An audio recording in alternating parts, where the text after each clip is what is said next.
Kanye. So that was definitely inciting me to violence. So anyway, that's not cool. Ladies and gentlemen, Elon Musk has just hopped off a 2-hour Twitter Spaces discussion/interview where he shared his thoughts and opinions on all kinds of stuff. Super juicy, very spicy topics, everything from big tech collusion with government, censorship, freedom of speech, his true intentions with Twitter, his workload. I mean, literally everything you can imagine, including a lot of very controversial and spicy takes right in this video. I've cut out nearly half an hour, literally over 27 minutes of silence, just trying to condense this. It's going to be all over the place. There's interruptions, there's some audio challenges along the way, but I thought I'd post this unfiltered so you guys and girls can take the time to watch it. YouTube gives you the option of playing back at a higher playback speed than one time, so it might save a few of you a little bit of time. I'm not going to add any commentary along the way. I just wanted to put this up because I'm not sure if people will be able to replay this Twitter Spaces. It was so incredibly important. Really, listen through the entire thing. You'll learn a ton. The best part about this, despite people talking over each other a little bit, unlike the sound bites in the media, this is a deep and nuanced discussion, including Elon's true intentions for the purchase of Twitter and some of his plans for the turnaround. Of course, if you appreciate this video and want loads more content, head over to Patreon with the card in the corner or the link at the pinned comment. You definitely won't be disappointed. Actually, that's a lie. If you're a snowflake, you get easily butthurt, you probably won't be disappointed, but you will be mad and you'll probably rage quit within a few days. Otherwise, see you over on Patreon. Enjoy the show. Kanye, so that was definitely inciting me to violence. So anyway, that's not cool. Well, just to hang on, but you mentioned in a good way. Well, no, it's just that like it Just could, to make it could be sense. like an analysis of the Second World War or something. That's a history drama, or whatever. It's contextual. Yeah, right? it's like okay, like let's a battlefield or something, and that's got so some sort of war history thing. I don't know, something like that. Then that would be okay. But it has to be contextual. I mean, if he's posting it in a way that is trying to rally people to anti-Semitic views, then yeah. Yeah, I mean, it's like you can also say okay, well, let's look for added context outside of Twitter to say well, was this meant in a friendly way? And it's like, okay, well, no, he's saying that he likes Hitler and other things. And look at the point at which Alex Jones is like telling Kanye to calm down and please stop.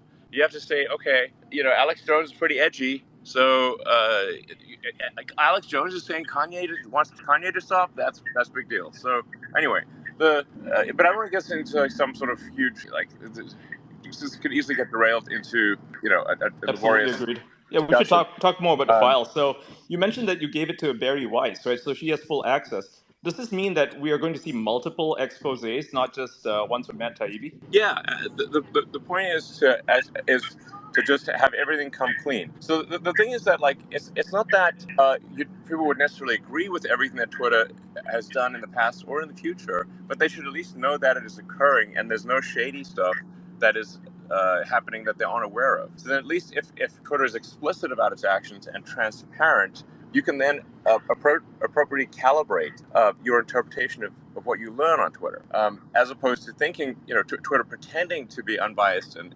even-handed.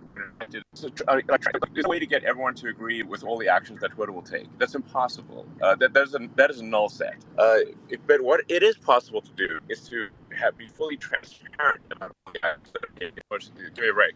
Elon, you're back. He's back. You dropped out for a bit. Yeah. Can you hear me? Can you hear us, Elon? Or it's not? It's still glitching a bit. Can you hear me? I'm about to take off. Yeah, I can hear it's you good. now, yeah, carry on. This just turned into a Verizon commercial really quick. I just wanted to ask Elon really quick if there's any way to combine Twitter's efforts with people who have gone, as far as filing constitutional challenges. Is there any way to get them in touch with Matt and combine the efforts there? Possibly. I'd reached out to Matt. And I mentioned, I've also asked Bari Weiss to, I've given her access. I just gave Bari Weiss access to the Twitter files like an hour ago. I think at some point it might make sense to just have them publicly available, so that anyone can look at them. It's a quick side question. Sorry, go ahead. The general thing we're aiming for is, anything bad that Twitter's done in the past, that it'd be surfaced so as to instill trust about Twitter in the future. And the thing where I may have blanked out a moment ago is that it is impossible for Twitter to take the set of actions that will satisfy all people, or probably even 90% of people. But what Twitter can do that is unequivocal is be completely transparent about its action and what is it doing, what is it not doing, how does the algorithm work, and if an account is suspended, why is it suspended? If an account is deboosted, just showing that it's been deboosted or search banned, and giving a reason for that, so that there's maximum transparency in the system, so that even if you disagree with what's going on Twitter, you at least can calibrate what you learn on Twitter based on what Twitter's doing, not have a situation where Twitter is claiming to be fair and even-handed, and then actually is not being so, at least from your perspective. So, do you have plans, Elon, to take Twitter I think, public again achievable. in the future? So Tara's asking, by the way, James Wood, I've sent you an invite. Real James Wood, I've sent you an invite. Check your DMs. Tara's asking if you have any plans to take Twitter public again. And my question, I'll give you another question as well. My question is, what type of pressure, if any, have you faced since releasing the files? Did you hear me, Elon? It sounds like he is testing the new semi-truck himself. Can you hear us, Elon? Oh, you're back. You're back. I'm Go ahead, Elon. airborne right now, so I'm on Starlink actually. So we'll see how well Starlink works. Okay. It's working. It's working well now. It's working well now. I moved a couple of people down so we can have a more civil, conversation without too many speakers on stage, because there are a couple of important questions that I want to ask you. The first one is, obviously with your move of full transparency, you are putting the groundworks in place to justify why free speech on Twitter is so important and why you are making the decisions, of, for example, a great amnesty for all users, and by showing that abuse has happened in the past and that Twitter, before it was under your control, was abusing their power. You're basically setting the stage to say, okay, people should all have their rights, unless they broke the law, restored to be on Twitter. Is that right? Yeah. I mean, yes. That is the intent. Now, to be clear, we're all going to be doing this sort of slowly and deliberately. That this can't be let's open all the jails simultaneously and have at it, guys. So it's going to be slower than people would like. It's more deliberate. I do have a lot of shit going on right now, so I can imagine. I'm trying to do the most that I'm flogging my human brain as hard as possible, most amount of work done. But like this week alone, we had a meeting with Macron, yes, some national security. Starlink is also failing. Damn it. Take 2 months instead of 1 month. 2 months instead of 1 month. That's a good timeline. And also, I got to make sure Twitter is stable from a financial standpoint and is not losing tons of money and goes bankrupt. In which case, there's juggling a lot of things here, to say the least.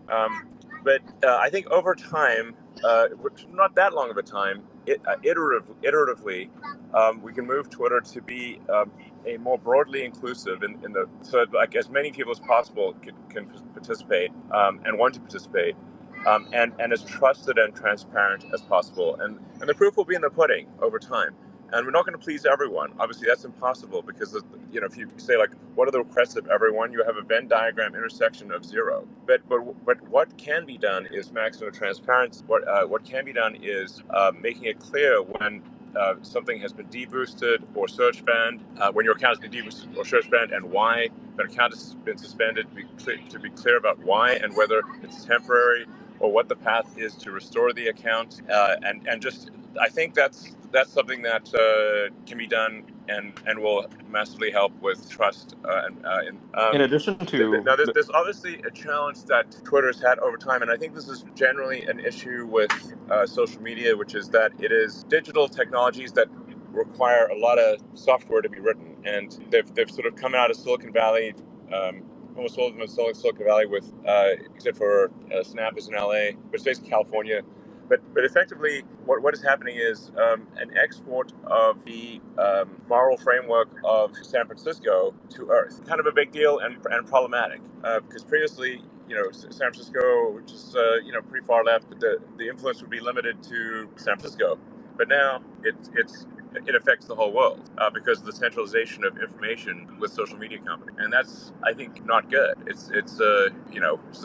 We need to establish something that is fair and takes into account a wide range of views and doesn't have a tilted playing field towards far left San Francisco. I think there should be a place for they can be on Twitter too, but there should be a wide range of political views and sentiments, and as much as reasonably possible, aim for freedom of speech. Yeah, and generally, I want Twitter to be a force for good for the future of civilization. So that's okay. Elon, can you tell us approximately how much time you have so that we can get an idea how many questions we can get in?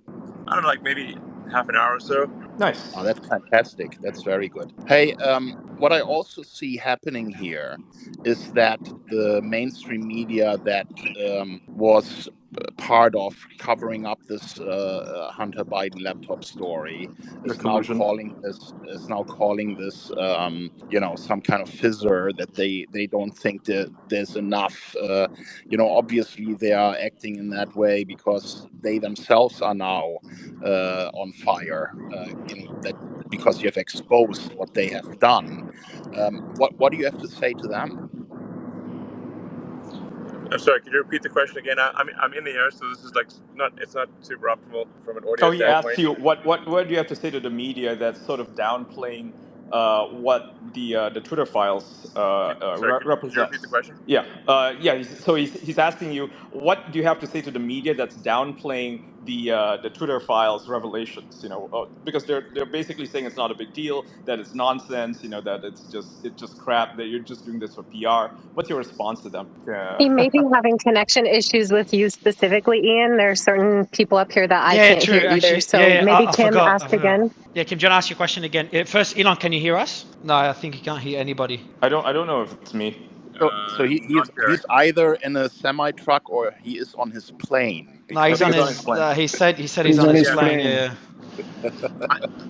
I'm in the air right now. I can hear you again. Okay, cool. Fantastic. So let me just repeat my question.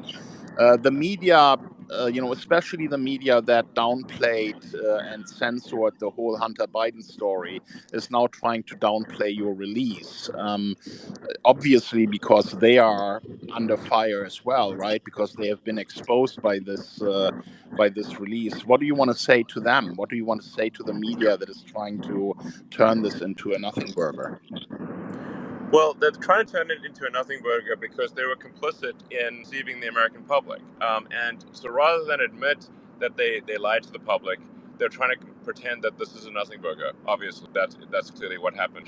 Yeah, I mean, shame on them. Yeah, I agree with that. And then the other important thing here is that you are basically exposing collusion between a political party and in one file that was released, it was even called the Biden team contacting Twitter. I mean, that is election interference, isn't it? Yeah, clearly, if Twitter is doing one before an election, shutting down dissenting voices on a pivotal election, that is the very definition of election interference. I mean, what the hell else would you? Of course, it's like, yes. Frankly, Twitter was acting like an arm of the Democratic National Committee. It was absurd. Well, and that's fantastic that you're releasing that. But isn't Twitter just the tip of the iceberg? Can't we admit now that this would have happened at all big tech companies that are being used to stifle free speech and censor people and try to, destroy stories that are dangerous to their political goals? No, I mean, the level of collusion is insane. Like Twitter is the one company that is no longer colluding and is no longer just going with the sort of NPC group thing. I don't know. I should probably increase my security or something. Absolutely. I mean, this is why I hate you so much. What I find most interesting. Just a second. That would have been my next question, Elon. How worried are you personally? I mean, you're putting a lot on the line, right? You have all these businesses going. You are out there fighting the good fight for free speech, but there's also certainly a concern on your mind about what the response to this is going to be. Do you feel threatened? Do you feel worried? Like, how do you feel personally about this? Yeah, and I'll add on to a question I asked as well, Elon. Like, what type of pressure have you faced so far? Maybe I should be more worried than I am, but I don't know. I think generally, if you do right by the people, then you have the people on your side. Elon, if you want, you can come to Sweden. Oh, you dropped out, Thierry. Can you hear me first, Elon, before I give the mic back to Kim? I lost the signal there. Yeah, oh good. Yeah, he dropped out. Can you hear me or not? Just so I know, if you can't hear me, I'll give the mic back to Kim. No, you can't hear me. Kim, you take the mic. No, he can't hear me. I was going to go ask ahead, him Tara. what Yeah, he go ahead, Tara. thought really quick of Senator Warren's response that one person, him, should not have control over the narrative. Elon, I was saying you can come to Switzerland by... Well, yeah, I mean, obviously, it's not one person has control of the narrative, because there's the entire mainstream media establishment who all talk like groupthink NPC. Facebook, there's Google, there's TikTok. No, the actual problem is there's one person who isn't towing the line. That's the real problem. Thank you. That's the exact response that we needed. That's you, yeah. I mean, that's so all Ian, of us, right? Ian, can you ask him a quick question as well? Because I don't think he can hear me. As soon as one person doesn't toe the line, now everyone else is looking like, Well, now we're allowed to, Elon, and that's the issue. Is before we were at risk of being suspended or deplatformed. You're allowing. I mean, you're showing people that it's possible to. I mean, this is like competition does keep companies honest, or should. It is a force for keeping companies honest. So if there's a competition for the truth, and Twitter wins the competition for the truth, then it will win over the readership and the attention of the public, and everyone else will be forced to tell the truth too. Do you think that you run the risk of like the EU Commission or any of these other big political bodies trying to take you down when you're doing this? I do not think this is a risk-free endeavor. But I also think that, like, as long as there's the support of the people, then you have to say, like, any organization, at least in the U.S., that it is going to go against the will of the people, I think will be in big trouble themselves. You know, Elon, you're doing this at such an important time in history, because I think people can sense that the censorship is becoming more, that the media is spilling more and more propaganda, that we are heading into a future where free speech isn't really acceptable anymore. And for you, with your audience, to go out there and put this transparency out there, I think a lot of people appreciate that this is a fight that you are taking center stage, in order to fix some of these issues. No, I mean, frankly, the risk of something bad happening to me, of even literally being shot, is quite significant. I'm definitely not going to be, doing any open-air car parades. Let me put it that way. But it's also it's not that hard to kill me if somebody wanted to. So hopefully they don't. And if fate smiles upon, that does not happen. I'm taking reasonable precautions, I guess. But there's definitely some risk here. But I mean, at the end of the day, I think we'll just want to have a future where, we're not oppressed, or our speech is not suppressed, and we can say what we want to say without fear of reprisals. And, as long as you're not, like, really causing harm to somebody else, then you should be able to say what you want. And that's quite a rare thing, I think as people just take that for granted sometimes, but really throughout history, free speech has been highly unusual, and so we have to fight very hard to keep that, because it's such a rare thing, and it's by no means something that's default. It's a controlled speech default, not free speech. And yeah, it does seem incredibly ironic. So many reporters in the media and prominent politicians are calling for restraints on free speech. This is just crazy. It feels like we're in bizarro world here. Do you think that comes from the way that journalism is taught now in today's schools, in what we call postmodern journalism, or where do you think that's really coming from? I mean, I haven't been to journalism school, but it does seem as though that the elite educational institutions have been somewhat infected with an anti-mind virus, which is sort of a set of the woke mind virus. So, like you say, how much actual intellectual freedom intellectual freedom is there at elite educational institutions, where you don't get completely shunned unless you abide by what everyone else thinks, and then what everyone else thinks is you're told what to think, not asked. You're sort of, you must think this. It's not like you have freedom to think and talk as you wish. Yeah.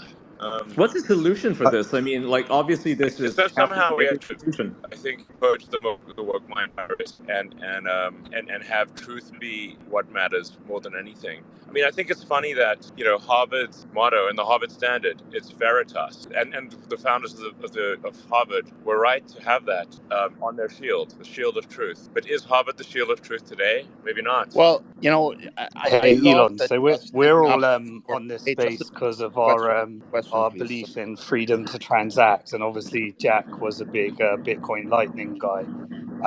What can you comment on freedom to transact, Bitcoin Lightning, Twitter, anything we can look forward to? Well, you know, I think that's actually more powerful even than I think controlling or than censorship, which is control of the monetary system. If you have control of the monetary system and control of transaction, you can literally stop someone from you can starve people to death. You know, can throw them out of their homes. So we have to be very careful about like who's controlling the money system here and what rules and regulations are they going to put on transactions. It seems like PayPal has strayed pretty far from the path of that. Like I've been banned from PayPal. Seems to be moving in the direction of social credit and restricting transactions, and so that's concerning. So I do think there is a role for crypto in the future, without speaking to any particular crypto coin, as a means of ensuring that the monetary system does not get completely corrupted. It provides competition to the fiat system, so that if the fiat system becomes overly restrictive, then crypto will grow. Like basically, the better that the fiat works, the less prominent crypto will be, and the worse the fiat system becomes, the more crypto will grow. Are you concerned about the moves towards central bank digital currencies? I don't think they know what they're talking about. No, not really. A lot of people have theorized that FTX and the fallout there was a ploy to push us toward that centralization and the digital dollar. Fallen flat in its face now. Correct. Well, I think they're conflating a few things. First of all money is almost all money is digital already. The fiat monetary system, for practical purposes, consists of a series of heterogeneous mainframes running antiquated COBOL. That's the actual money system, by the way. It's kind of embarrassing. It's not like some rickety mainframes running ancient COBOL and running and doing everything in batch mode. That's the actual fiat monetary system. So, Elon, I've got. Can you hear me first? Is it working now or no? It is digital. No shit. But not in a very good way. Whether banks create their own cryptocurrencies, I think people will use the cryptocurrencies that they think will accrue value over time, and not use the ones that don't. Doge to the moon. Sorry. Hey, Elon, could you shed some spill the beans on the whole SBF, Binance, and Twitter fundraise? I think there's not much not many beans to spill here. I had one conversation with SBF in May. It was weird. It was like half an hour. He was just talking like a mile a minute. I think he was clearly on some stimulants, and he kept talking about himself and FTX, and which is weird because the call was supposed to be about Twitter. And I was like, shouldn't you want to ask me some questions about Twitter instead of talking about yourself? And the vibe I got there was like my bullshit meter, like, was redlining. So I'm like, but everyone kept saying, Morgan Stanley and lots of other people kept saying, oh, SBF is the best, and he's got tons of money, and so that's why I agreed to speak to him. But then like I said, he set up my bullshit meter, which frankly, I don't think this was like deep insight wasn't necessary. If someone's calling you to talk about investing in a big transaction, they should be asking questions about the transaction, not talking about themselves and talking at the speed of an auctioneer. So that doesn't require deep insight to figure out that the bullshit factor is high. So you didn't end up with any client funds accidentally? Yeah. So unfortunately, Mario is having connection issues, so you're unable to hear him. And Mario, I was going to say my DMs are open if you want to relay comments or questions for Elon there, and I can try to help field those. And also, Alex is one of the accounts that was wrongfully suspended by Twitter, and you fortunately brought back. I wanted to give him the opportunity to ask you a question because he's had his hand up, if that's okay. Okay, sure. Hey, so I was Hunter Labhouse. Would also cover other requests by the Biden campaign and the DNC to censor individuals. Yeah, we can't hear you, Alex. We can't hear you. I can barely hear Alex. Like, tell Elon to mute his mic and unmute. Probably, but I cannot hear him. Yeah, tell Elon to mute and unmute just so we can hear Alex, because I think Elon's background noise is muting Alex. Hey, Elon, someone tell Elon. Elon can't hear me, so you have to tell him Kimotera. Yeah, I'm telling him that he can't hear you. That's okay.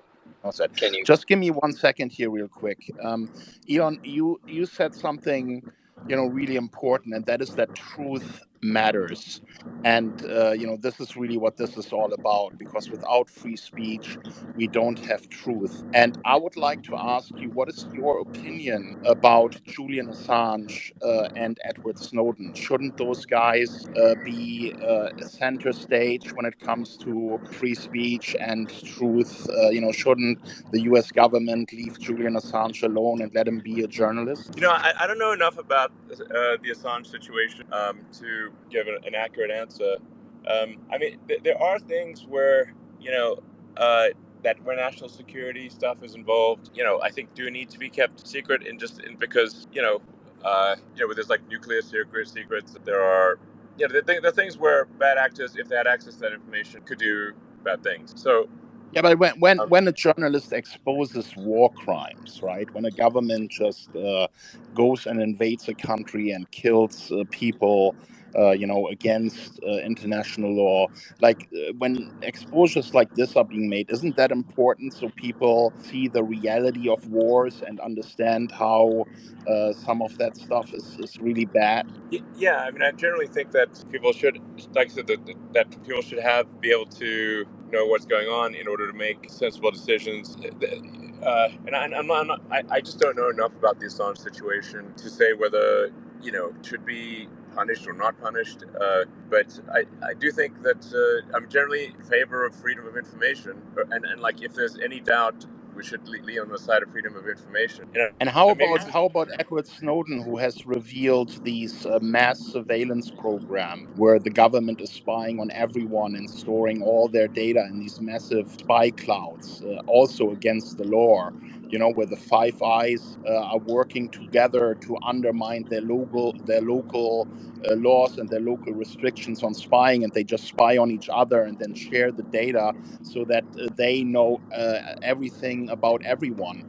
How do you feel about that? Probably the best thing would be a jury of the public. If Snowden were to be, I don't know. Look, I'm power in this situation, but ultimately the people of the United States should be the ones who judge Snowden, not select people in the government. If a jury of peers of citizens were to review Snowden and make a judgment as to whether he's guilty or not, I think that would probably be the appropriate course of action. Yeah, the only problem is that if he were to be in a U.S. court, he wouldn't get a fair trial because under Espionage Act laws, you cannot even make a public interest defense.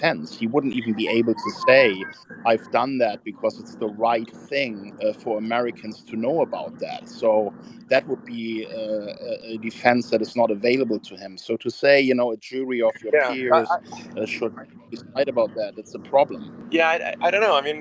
There's no easy answer to the Snowden Assange situation.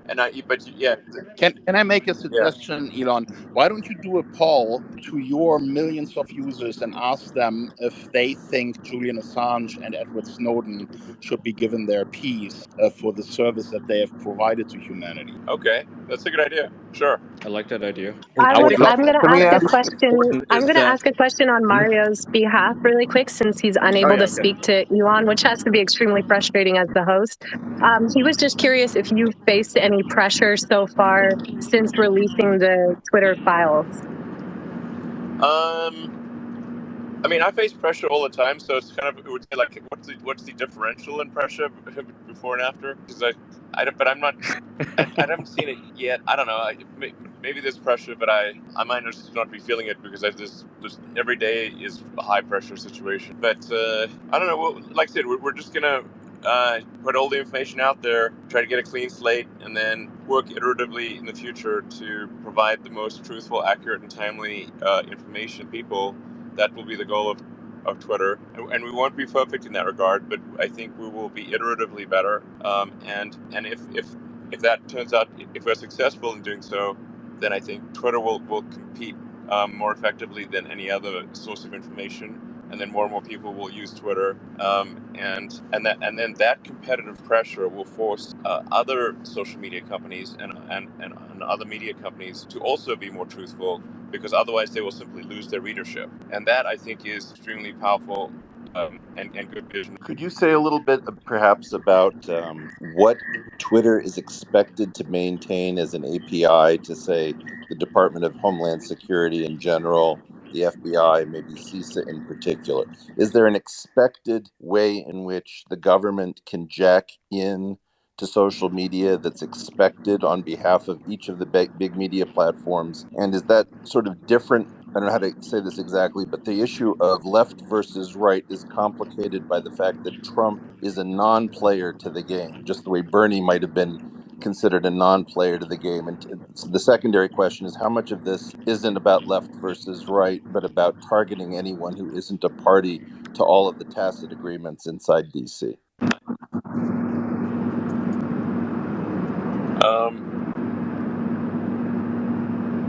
Can you still hear us, Elon? Elon, you still there? I hope so. No, he's disconnected. It says disconnected for me at least. Huh. I'll invite him again. Oh, Okay. yeah. Oh, he's back. Hey, Elon, Mario, are you back? such a pity that he couldn't hear you, man. That is just Yeah, crazy. no, it's fine, man. It's fine. Like, you know me. I'm It happy happens. listening. I'm happy listening. Can you guys hear me at least? Yeah, You we all can hear hear me? you. Yes. I can hear you. Yeah, loud and clear. Dara, thanks for asking the question. I was really curious about it. But it says for me he's still a speaker. Can anyone see him as a speaker? I can see him as a I speaker, can. but he's not speaking. Last time he was here, Kim, you were there as well. I think Kim, you commented and he joined.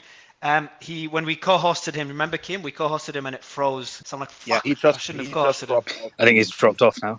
Yeah, I'll send him an invite. A few people got kicked off stage. Not even by you, Kim, just by themselves. But just guys, give you a heads up. Yeah. Twitter's glitching So like crazy. Yeah, Twitter What's your take? While waiting yeah. for Elon, guys, what's your take so far on what Elon has said? Because there's a few pretty big things he mentioned, such as so the just to fear, summarize- the worry that he has. Just to summarize what he said, right? I mean, his main goal clearly is that the truth is out there, that it has value again, and that Twitter needs to make a stand for free speech, which he is doing now. And he is aware of the risk to him personally and his businesses. So it's a very courageous thing for him to do. And I think, anyone who had any doubt about what his intentions are when he bought Twitter, I think it's pretty clear that what he's doing is in the interest of the people and not necessarily in his own best interest. So I find that amazing, and I applaud him for that. Yeah, and while waiting for Elon to Genuinely join again, altruistic. I've DM'd him another invite. What do you guys think of his? I'm not sure if he's saying it as a joke, but his security fear on his security and I being shot. don't think he has anything really to worry about. I mean, I don't think anyone's really going to come at him right now because it'd be too obvious why they'll be going after him. So I think he's quite safe, and he does have security. So personally, I'm not concerned. Although at the same time, he does have security for a reason, right? He is the world's richest man. So there's that. But I don't think it's going to be different than any other day. There's nothing that he's revealing now that is, that damaging to, any specific person, right? It's like he's more or less just giving people the platform for free speech. And the people who are most affected by this are journalists who, what do they have to lose? Well, their reputations for one, but they've already thrown it away. So I don't think I don't think he really has to worry about his personal safety. I don't think it's going to be that dire. Elon, just to let you know, Elon is listening now. I've sent you through an invite. You should see it via DM. So I've sent you through the invite to come back on stage. So hopefully it works. It might take a bit of time because space is glitching like crazy. It is. For everyone else, Mario? Yeah, go ahead. Mario, there's some backfeed coming from you. I'm not sure if you have your audio playing in the background, but I can hear you twice. I don't know if anyone else is having that issue. Oh, I can hear him twice. Okay, I'll try to fix it. By the way, everyone, I'm just going to tweet the next space link now to set your reminders for the next space. I'll fix my audio. Kim, the mic is yours. Yeah, let's hope that Elon comes back if he has a chance. I mean, first of all, how amazing is that he joins us from his private chat, to be part of this of this space. That's just typical Elon. It's so cool. I mean, it's a historical moment, right? I mean, he's a part of it. I mean, he's the part of it. So, I mean, thank you. He's back, guys. Just FYI, he's back. Elon, let me see if he can hear me this time. Elon, can you hear me or still no? Yeah. Can you hear me? Yes, Yeah, we can hear you. Yeah, I'm glad you can hear me. I'm glad you can hear me again. I think, Kim, you were asking a question? No, I was just saying how cool it is that you talk to us from your private jet. We really appreciate it. It's like a typical Elon moment, and we're just all in awe about you, taking these risks to your business and to yourself to fight for free speech. So I said to everyone who had doubts about your intentions when you bought Twitter, you are making your intentions very clear, and I think it's very courageous of you, and I want to thank you for that. No, you're most welcome. I mean, like I said, the proof will be in the pudding over time. There will be many mistakes made, but iteratively, I think the net vector should be towards truth. If sort of new Twitter is successful in that, then the results will be that people will turn to Twitter to understand what is true, what is real, what narratives matter. Twitter will gain a lot of readership and attention, and will put a lot of competitive pressure on mainstream media and on other social media companies to also be more truthful, because otherwise they will simply keep losing people to Twitter, and that's where the competition can be a very, very good thing. But it's not going to be perfect, and there's going to be decisions that people disagree with. But if on balance, the overall decisions are ones that people do agree with, then they will gravitate towards Twitter, and Twitter will be successful and will gain share from other sources of media, and it will cause those other sources of media to then stop towing the line and to sort of be more truthful.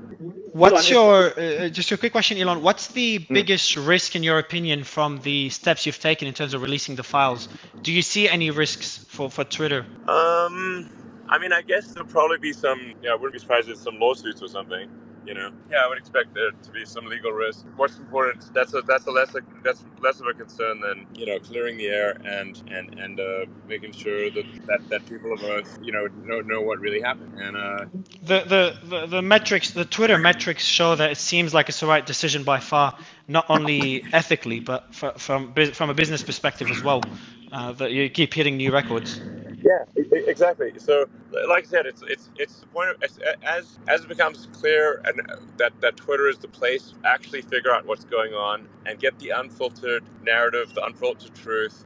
Also, for the people of Twitter to be able to suggest narratives and steer the, and emphasize narratives themselves, and have things not be controlled like it is with the so-called mainstream media, where the narrative is controlled by a handful of editors-in-chief. If basically the Wall Street Journal, New York Times, and Washington Post, and if maybe a few others decide what the narrative is, and so even if what they say is completely truthful, the people don't really get a choice in what topics are covered, whereas on Twitter they do, and like there could be something really important going on the world, and then the big news organizations aren't covering it, but on Twitter the people can decide what narratives are important and what should be emphasized and what should So that's on that note. Like, can I mention something really quick?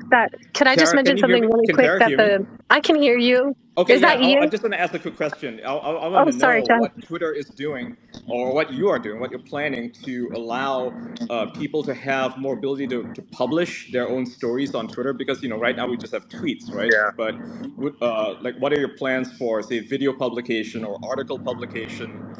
Things to incentivize creators and journalists, independent journalists, to be able to have their voices heard for more than just tweets. Yeah, absolutely. I mean, these are all like very obvious moves. One needs to be able to obviously post long-form written content on Twitter. One needs to be able to post long videos and long audio on Twitter natively, and there obviously needs to be a means of monetizing that so that creators can make a living. Those are I feel like I'm saying that the sky is blue and the grass is green. That's pretty obvious stuff. And but in order to implement those things, Twitter needs to have a strong software engineering organization that is focused on shipping great code.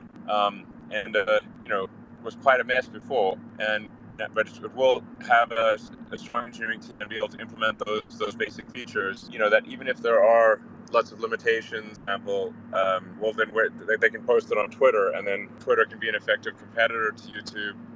And then, like I said, what happens when there is competition for the truth, and everyone and one company steps out of line, and actually really disallowed truth to flourish, it's going to put a lot of competitive pressure on other organizations to do the same thing. Can you talk about whether or not the effort to supposedly pre-bunk malinformation, which is to take real information and then, if it's damaging to a narrative, to put fear, uncertainty, and doubt around it, is there an attempt through the Department of Homeland Security or the FBI or CISA or any of these groups to tell Twitter that it has to maintain a port so that information can come from the government to say, we need this information pre-bunked?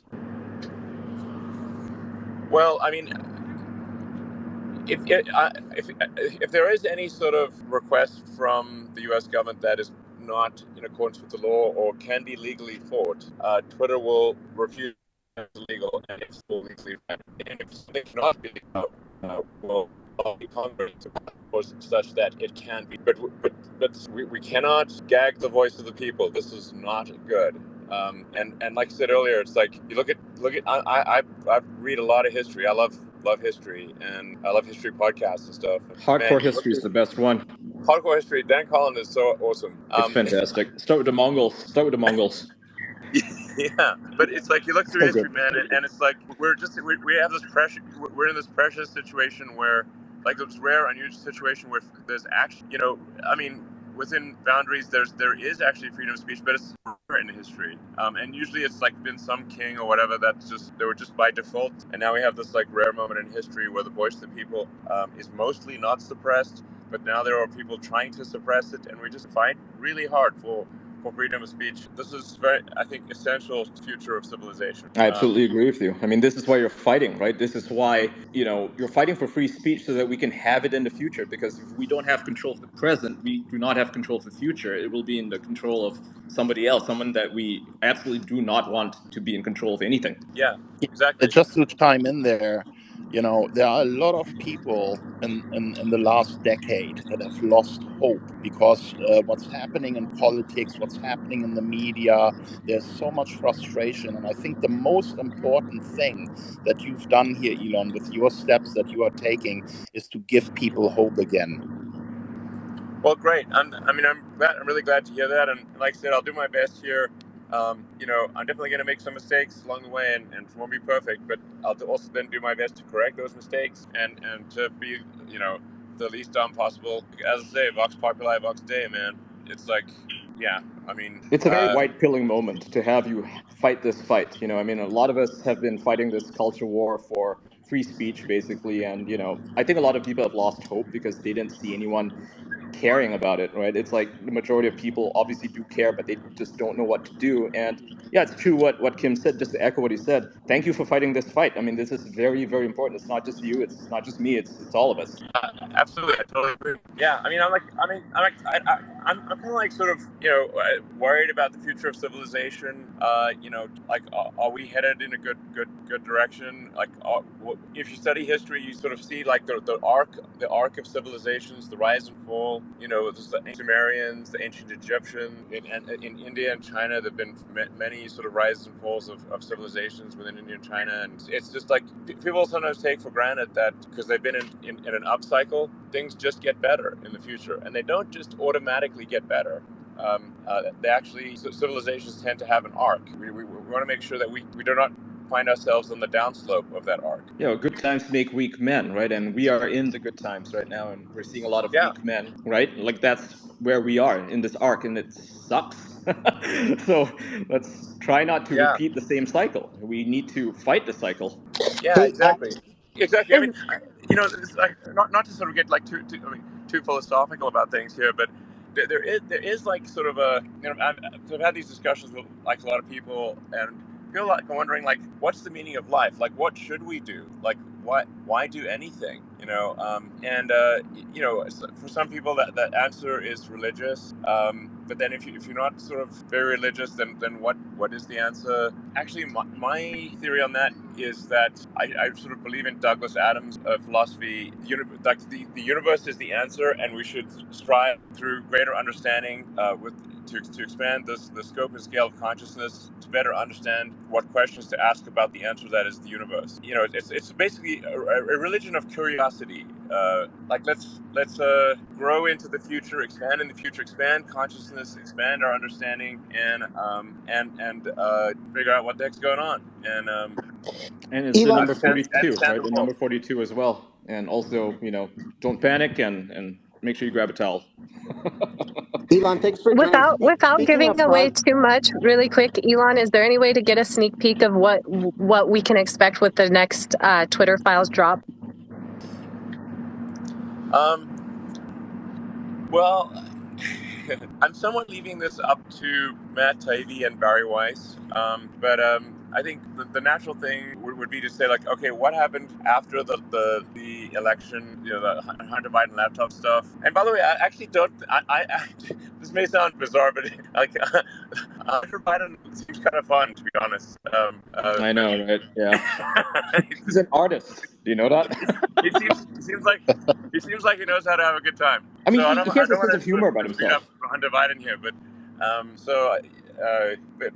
but just beyond the what happened after the election,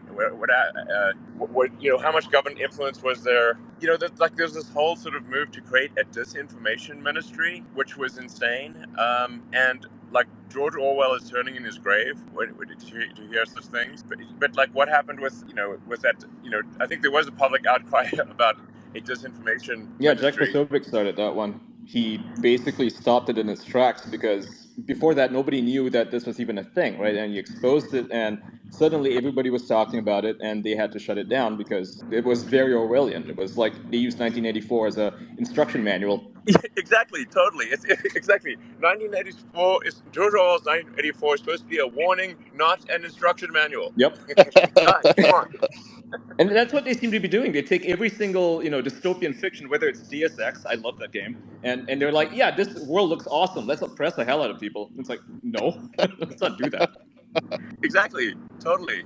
Hey, Elon, speaking of progress, you've accomplished so much. You started the first successful American car company in 100 years. You brought payments to the internet. There's a lot of aspiring entrepreneurs and small business owners that look at what you do and sort of try to, follow that example and see how can they create some of that progress too. And I wanted to ask you a little bit about the layoffs because it appeared to me with the $4 million loss per day and just doing the math on the $1 billion of interest expense that $3 million of that may have been interest expense added. And I myself, running a small business, have been in a situation where the business was going to go under in a number of months if expenses weren't cut.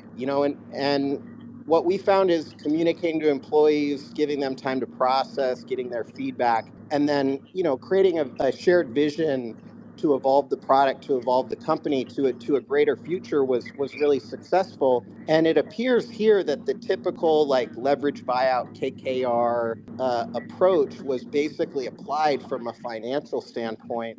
For a small business owner, like is that approach wrong? Like, did you think about taking that approach? Was that ever under consideration? And I apologize. Like the audio is not perfect, so I'm not fully hearing the questions.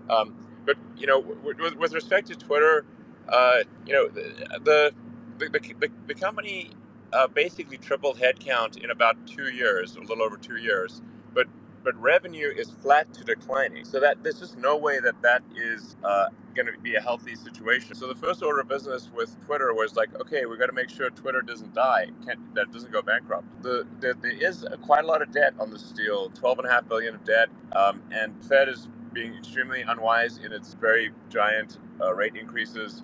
I think these will go down as some of the most foolish Fed decisions ever. But anyway, so the debt's got to be serviced, and but and, you know, and this is in the KKR's face been of like loading up declining businesses like that advertising. for years. How's this So, different? KKR and other private equity companies that, you know, do anything from a hostile takeover, you know, or any sort of takeover where they bid over the current price using leverage, using debt. You know, I've been following that for years, and it always results in massive layoffs. And so, as somebody who's, you By know, the one way, of the I most don't think creative anybody visionaries. cares about that. I don't think that matters right That's now. what I was gonna say.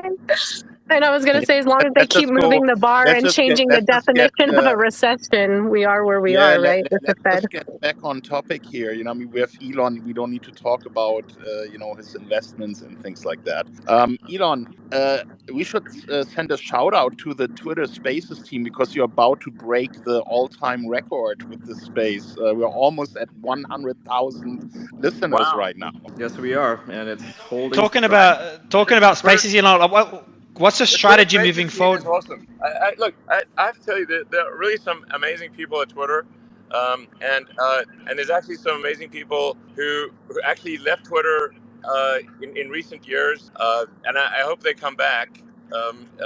Because I think there's a potential to just build some amazing things here. So, you know, I don't want to just, I want to be exactly complimentary of some of the great work that is being done at Twitter. So, you know, it's sort of, you know, it's sort of like, I mean, there's a lot to criticize about Twitter and say like, okay, Twitter is wasting money in a lot of really some next level ways, but also some very talented people who really care about the truth at Twitter.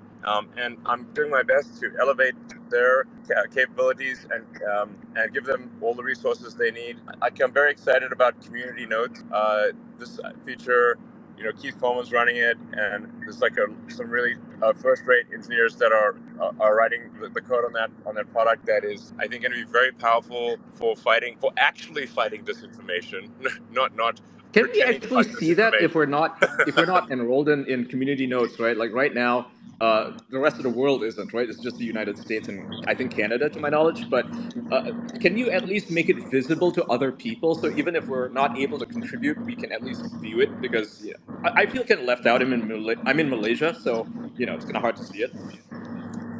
Yeah, actually, I asked that. I sent a note to Keith Coleman saying like, "Hey, shouldn't we just at least make this visible everywhere?" And then he said we needed to talk in person about that, but I'm not sure what. Hey Elon, we did want to say on the Twitter Spaces during the blowout of SBF and FTX, all the other companies in crypto, there's been massive financial losses for many people, obviously.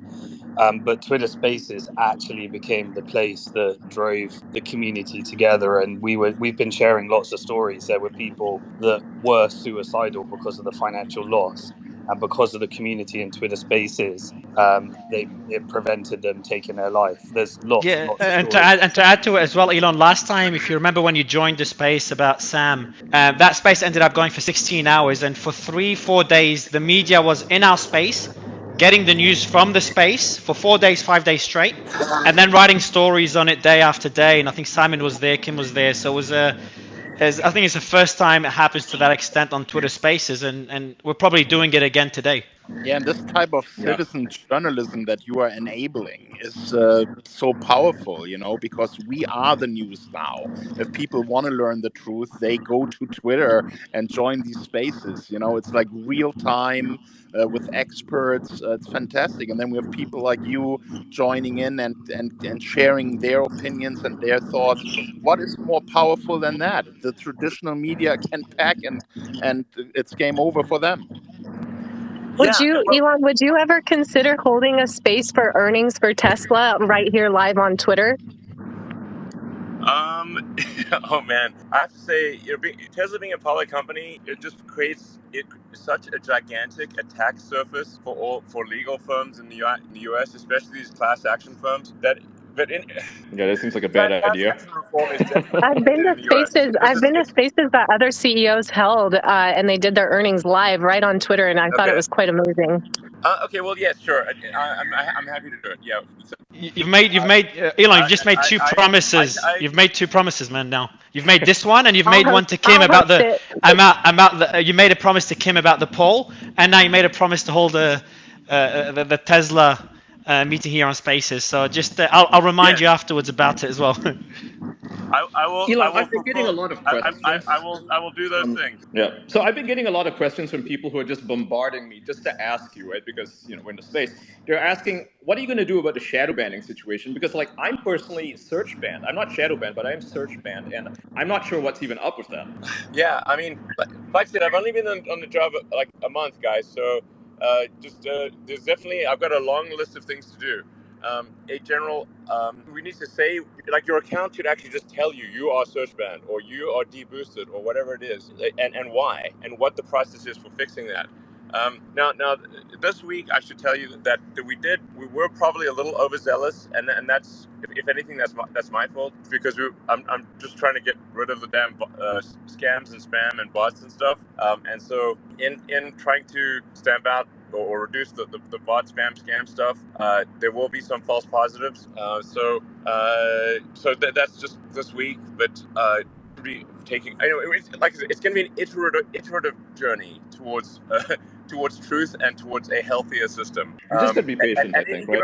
At any given point, it will be broken, but it will be moving as quickly as possible towards a good place. And I encourage people to, complain about it and whatnot, but it will move iteratively towards a good place. That's the goal. And I generally move pretty fast, so on the net, the vector sum of those is over time. I'm losing him. Yeah. By the way, Kim, check my DMs. Kim, check my DMs. Kim, check my DMs because I'm having glitches, so I might need your help with a few things. Elon, you're back. Elon. Yep. Yep. He's here. You're back. Another question. I think you've made a reference once to WeChat. I think that was a while ago, and I don't recall it correctly. Does that reference still stand today? Is that a potential vision for Twitter? Yeah, I was just using WeChat as an example. It's not like we would copy WeChat exactly, but it's just WeChat has a lot of functionality that Twitter should have. Like it's kind of a no-brainer for Twitter to have payments, both fiat currency and crypto, and to make that and simple for people to use. As talked about earlier, adding the ability to post long-form written content and video content, and to be able to monetize that easily. And nice to have a playlist, like YouTube does. Yeah. My focus in the first month, and also will be the case in December, is just making sure that Twitter is operating efficiently as a company, that it is not wasting money, because it faces challenges on the revenue front from with an overdependence on advertising that is not targeted, like brand advertising, and in a market where advertising revenue in general is dropping, and then also when you start questioning the status quo, then various pressure groups start pressuring advertisers to not advertise with you. So that's another challenge on the revenue front. And then you got the debt, and the debt has a very high interest rate. So it's like these are a lot of challenges simultaneously that I think we'll solve these challenges, but these are a lot of things to solve. So the first order of business is just get Twitter healthy. Make sure its expenditures are reasonable. Twitter's like primarily a software company. There are obviously design elements, but it's primarily software and servers. And so, like, is the software team organized well? Those that are committing good code, and just making the engine of engineering work at Twitter. Because if you look at, say, like, what is Twitter's technology evolution over time, excluding acquisitions, it's been very low. The technology of Twitter has been very slow. And 10 years for an edit button. Yeah, exactly. The edit button, look, I mean, if it takes a year to do an edit button and the edit button still doesn't work properly, then you can have a million good ideas, but they're irrelevant because you can't implement. So Elon, I've got a quick question for you, my friend. I was removed from the space. Hey, I want to test my mic. Can you guys hear me? I can hear you. Maybe you can't. Can you hear me? Alex, we can hear you. Yeah, go ahead. Let Alex ask. Okay. Does Alex want to go, and then I can go? Can you hear me? Yes. Yeah, we can hear you. Okay. So my question was, if the Twitter files are those also going to include other content other than the Hunter Biden laptop? So basically all cases? Yeah. No, Alex, Mario, we can't hear you. This is a bit of an audio shit show. Let's try and get this back on the road. I unmuted everyone. I'm muted everyone. I'm going to unmute those who are not talking. Just mute yourself, please. I would like to ask Elon a quick question. Okay, trying this again. I think Alex just did, and he was ready to respond. He just now would have to unmute himself to respond to Alex. Yeah, I was just wondering if all accounts that were requested to have things taken down by the DNC and by the Biden campaign, even ones that have nothing to do with the Hunter Biden laptop, if they will also be released. Elon, you're muted. You gotta unmute. Yeah, you gotta unmute. Yep, he's got to unmute. Sorry. Okay. Yes. The intent is to release all the files. So it's not like anything that's hidden or anything. I can't hear anybody. He dropped out. Is my mic good, Kim? By the way, is it my mic okay? We can hear you. You just Mario, sound like you are in. Oh, he's back. He's back. Oh, okay. Rick, Oh, can you guys okay. hear me? Yeah, we can hear you now, Yeah. Elon. Yeah, you cut out. Yeah, you cut out for a second. Yeah, You were answering Alex. I mean, I think this is like whatever Stasi files or Truth and Reconciliation, like Nelson Mandela would say. It's if you want reconciliation, there must be truth. That's the intent here. Intent here is to just make it clear what was happening and provide transparency about the past, and in doing so, to build trust about the future. Awesome. So do you think that Twitter could also have an automatic notification if anyone was, say, if their account was requested content taken down? Do you think there could be something like that implemented? Yeah, like the VPN sites actually offer that. Yeah, I mean, you mean if if a government has a takedown request or something like that? Yeah. Like the government example, says, "Hey, we want you censored." I mean, I think for example, even with Germany would James let you know, Woods. right? So why doesn't America? Yeah. Or with James Woods, for example, how his content was, they requested his content be removed. Say if that happened from the Biden campaign. Past and future requests should be, and Sunshine is a great disinfectant. If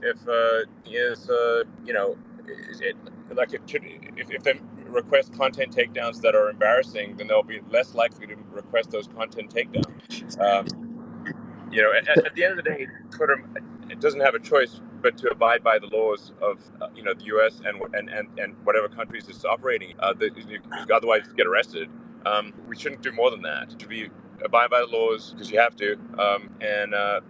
If there may be some potential to say well, if we disagree with the law, maybe we can lobby to have a law changed or something like that. But so Elon, I want to ask you on this point. Go ahead. Sorry. No, but I'm saying the overarching goal here is that on balance that Twitter be a force for good for the future of civilization.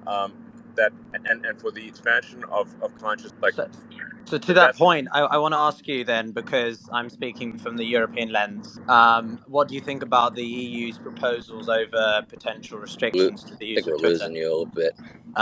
Or equally, I know you had a little bit of a, shall we say, fanfare with Alex Vindman earlier this week.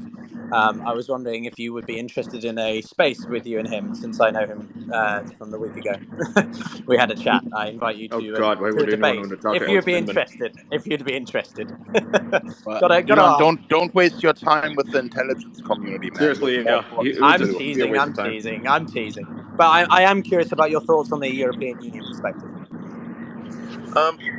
Well, actually, there's a lot of the EU rules call for things that I agree with, which is transparency and an ability for users to appeal and have a clear process. So I think in terms of the Digital Services Act, I think it's mostly good. I think we have to watch the implementation of it and make sure the implementation is not bad for the people of Europe, but the actual, I think most of what is in there, I agree with, because it's transparency and accountability. It seems quite sensible. We just need to make sure that it's not warped in a bad direction. But generally, I agree with it. or at least what I know of it today. But I what have a about The personal most the question for important you, thing Elon. is that we don't allow Guys, governments to define what misinformation or disinformation is, right? I mean, that is probably the most dangerous development, to give governments that kind of power that they become the deciders of what's truth and what is not. Yeah, no, that is a big deal. I agree. That goes to the heart of the situation. You don't want to have governments, and especially it may not even be it may not be an elected official, maybe someone who's potentially a mid-level executive in a ministry who people don't even know exists and was never elected, despite being in a democratic country. What about the That's China happening a lot. protests? What role do you think that Twitter can have in helping to support Iran, Ukraine, China, and other countries that are facing, technological oppression and limitation in their access to freedom of speech? Well, I mean, yeah, like I said, we'll do whatever is possible within the bounds of the law. I Yeah. have kind of a personal question, and I've been curious. Was there a breaking point that made you decide to want to buy Twitter? That's a good question. I was hoping you would say the child exploitation that you've done more to get rid of in the past month than they did in the past 10 years on Twitter. And I wanted to thank you for that. And I'm sorry that the media has completely snubbed you on mentioning the fact that you guys have gone above and beyond to make that happen. And Eliza Blue, thank you for your work and efforts there. Yeah, I'd like to say thank Eliza Blue. I would like to thank Andrea as well. We've actually had this is actually like a really good case of crowdsourcing of having people on Twitter actually help solve the child exploitation stuff. It is true. Yes, Twitter has done more to stop child exploitation in the last month than probably the last 10 years. That's insane. It kind of blows my mind, frankly. And we're going to keep doing it, and it's always going to be number one. I mean, it's like kids can't defend themselves, so we must. Mario, we can't hear you. No, you sound like a mosquito now. Sounds like he's in the toilet, to be honest. Elon, do you still have plans to drop the W? Everyone is asking. I mean, technically, the poll did come out positive on that. So The people have spoken. No, the people have not spoken. But more to my question, I don't think you answered that. I want to know, what was the breaking point? I think a lot of people want to know this one. What was the breaking point that made you want to buy Twitter? First of all, I suppose if Twitter had been, if I'd been able to buy Twitter sooner, then I might have actually done that. There had to were a situation where my liquidity was enough and Twitter's value was, there was essentially a closing price. Would I actually have that? That wasn't the case until recently. But I guess it just felt like it really had been building for some time. So I wouldn't say there was it wasn't like a step change suddenly. This is one thing. It's not like, oh, the Babylon Bee got banned, that's why I bought Twitter. That would be crazy. It's more that there just seemed to be this more and more groupthink amongst the media, more and more sort of towing the line amongst digital social media companies. Basically, just we're traveling the path more and more of suppression of free speech. And this was just getting me concerned. It's like the trends were just very, very bad.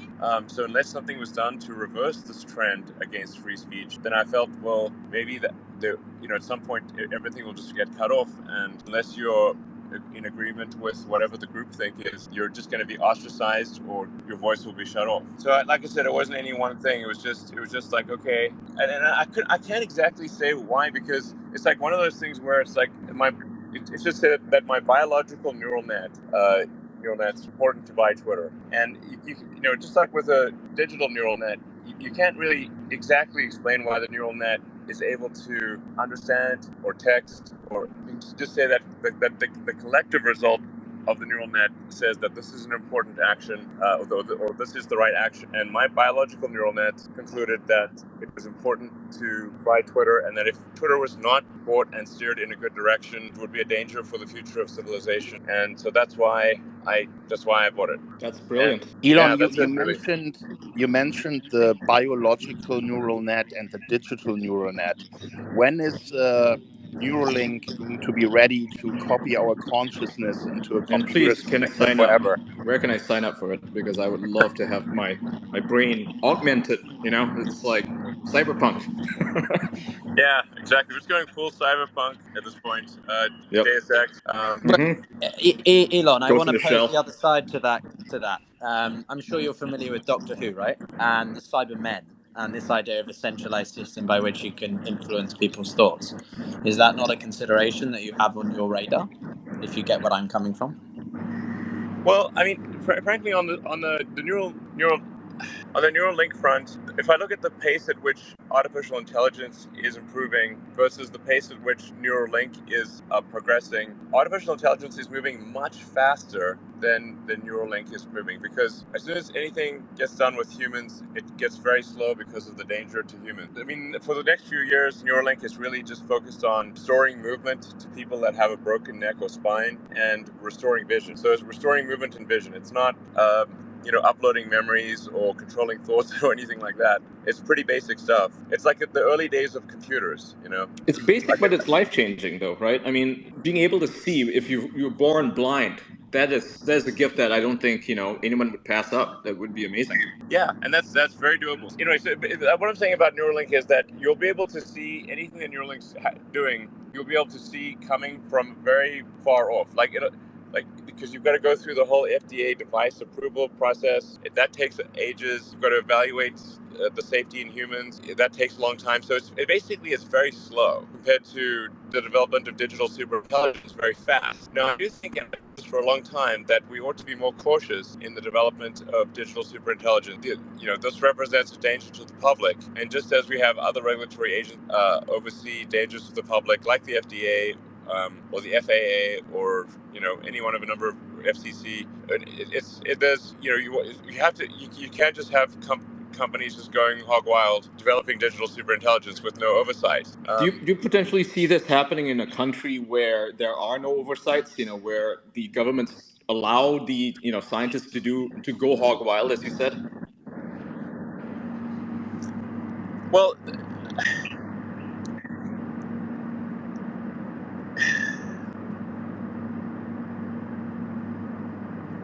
Look, there's the things we can control and the things we can't control, and I think there should be some kind of oversight.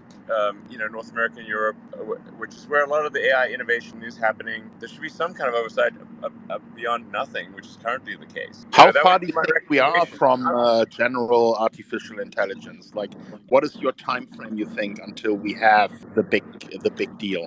I mean, I think it's happening very fast. You have to say, like, AGI is defined by where digital superintelligence is smarter than the smartest human. What is your definition of AGI? Yeah, exactly. I mean, once AI is able to basically program itself and understands how to advance itself, that would be the level where we need to start to worry, right? Yeah. Well, to add to that, Elon, I mean, what about this? Last year after the pandemic, we had the Great Resignation, and now there's the concern about the replacement of traditional labor jobs with AI and machine technology. I think it was you. I saw the video and the capacity for it to control things with its mind. Is that not a concern about the potential impact it has on very menial jobs and the those people who don't have necessarily the skills or ability to retrain that quickly? Just how can we plan in advance to minimize the consequences? Sorry, the audio is like not good right now. So oh, no worries. Hey, yeah, we can't hear you, Mario. Maybe we can have another space sometime in the future to talk about AI, because I think that is one of the big topics, where a lot of people don't really realize how big the risk of AI is, and what you are always asking for is, more regulation, better rules in order to prevent the worst case scenario of an AGI taking over and basically wiping out look humanity at artists in an and afternoon. their jobs. I mean, Midjourney has basically replaced graphic artists for book covers. You don't need a book artist anymore. You can just do it with AI. Not to change the subject back to the Twitter files, but Kim, I just want to ask Elon a quick question about Section 230.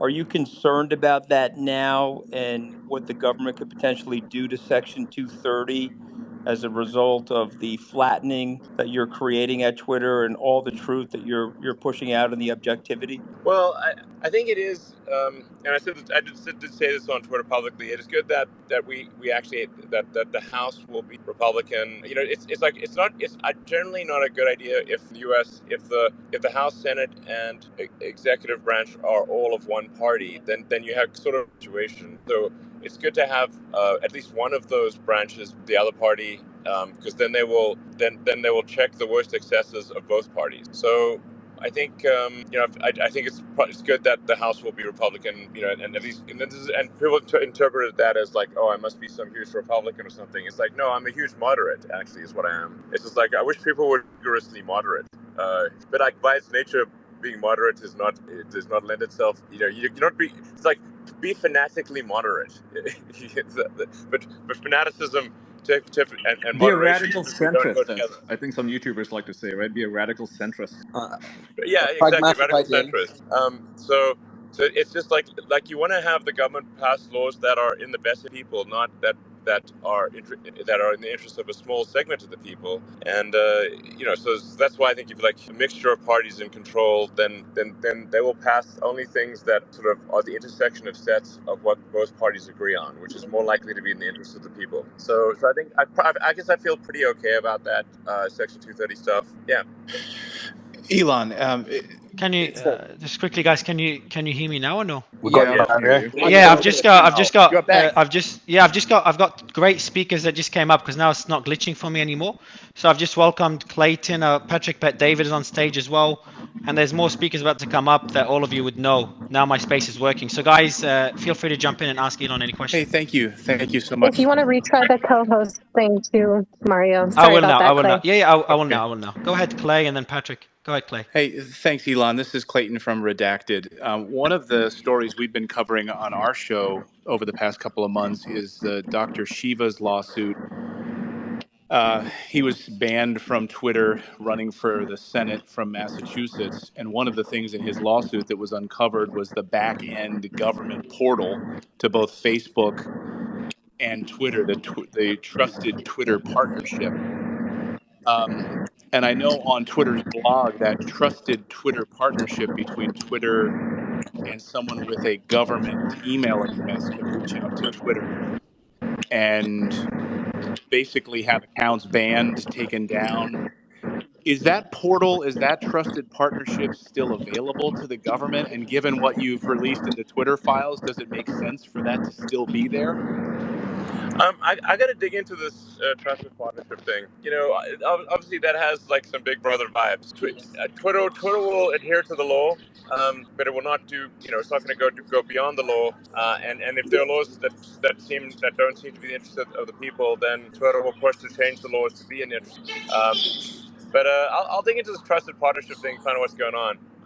By the way, Clayton, I do watch Redacted, and I love you and your wife. You're doing an amazing job, so keep it going. Eric, Sebastian, did you have a question? Yeah, yes, I do, Elon, and Go ahead, Eric. it may be a follow-up to the prior question. Elon, in the Twitter, the Twitter files, the things that you found, did you find any relationship between Facebook and any other TikTok, whomever, with regards to what could be considered, the collusion with the certain political parties? Was it, in other words, was there any collusion among other social media groups with Twitter? I've not directly seen that. I'm not saying it doesn't exist, but I've not seen it yet. In fact, in terms of the Twitter files, Matt TV's read way more than I have. Because my priority has been just getting Twitter healthy and fixing Twitter engineering so that we can actually, release features at a high rate. That's been my priority on the Twitter front. Is we've got to get Twitter to be in a financially healthy place, fix the engine of engineering, so we can add the features and capabilities that'll make it much better and improve transparency and trust and all that. So actually most of the stuff, I've read hardly any of the Twitter files. Matt TV has, and then Barry Weiss is also getting access to it, so she'll read it too. Have you been in contact with any of the other social platforms, Meta, Google, etc., since the release of the files? Has there been any pushback, any concerns, anything at all, or it's been pretty quiet? They haven't reached out to me. I'm not aware of any outreach from them.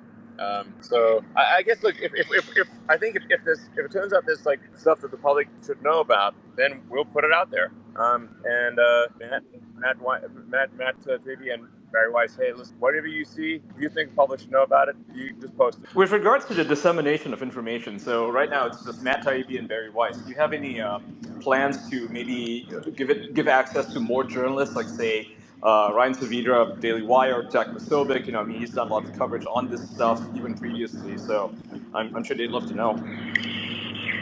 Yeah, I think maybe at some point we should just like put it all out there, So, like, I think in the beginning it's good to have some coherence, and so it's not just a million stories all at once. Yeah, it makes sense. Yeah, it's a drip feed at first, and then later on it's going to be a flood, right? Because otherwise it's just too many stories, too much all at once, and then people can't really focus on anything. Yeah, makes sense. Yeah, you just get drowned out in the flood of things. I think once we think the stories have the critical stories have been told, then I think probably the right move is to just provide a data dump and then people can go through it and see what was missed. Are you surprised at all about the blowback against Matt Taibbi over the past 24 hours? A number of liberal news organizations, a lot of liberal news reporters came out and really slammed Matt Taibbi, which really was really shocking. What was your response to that? Well, I think those people should be looking in the mirror and wondering why they were deceptive. Why did they deceive the American public? And instead of trying to redirect blame to Matt Taibbi, they seem to be accepting some responsibility themselves for not being truthful to the American public. Elon, it's Mike Cohen here. Congratulations on, of course, the acquisition of Twitter. But my question to you is, how are you going to go about combating the issue of bot farms who create so much misinformation and hate on your platform? The last thing I do, I will defeat the damn bots and trolls. Maybe they need like a mind virus that purges them. Just makes them self-destruct. Yeah, I mean, it's war, and we're gonna win that war big time. Yeah, because I'm confident you will. The extent of the hatred that these bots cause is astronomical. I agree.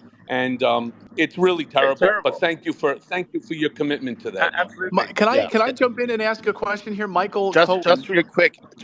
I wanted to say something about the bots. There are, of course, commercial bots, right? People trying to do spam, but the more dangerous bots are those that are trying to interfere in discourse and try to manipulate the conversation. And those are primarily run by governments, right? They're run by the intelligence community in different countries. They're trying to manipulate the way people are talking, for example, about Ukraine.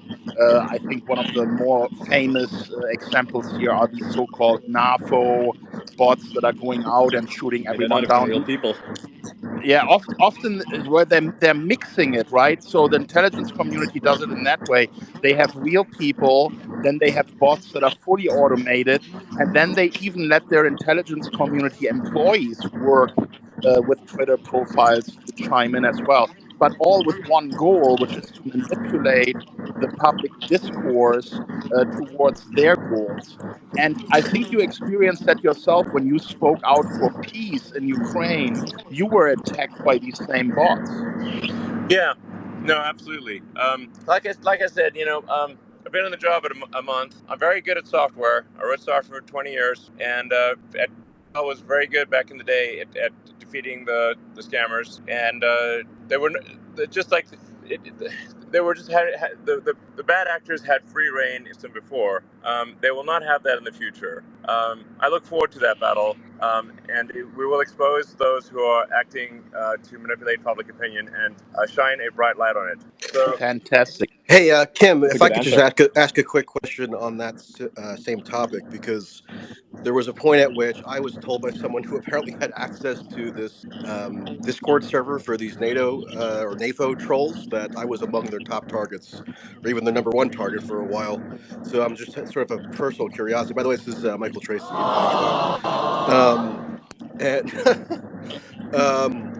And so, Elon, I'm just curious if you were able to detect or gauge any inauthentic activity on Twitter specifically related to this sort of pro-Ukraine faction, or was there a particular sort of system that kind of connects those actors that you were able to discern since you've taken the helm?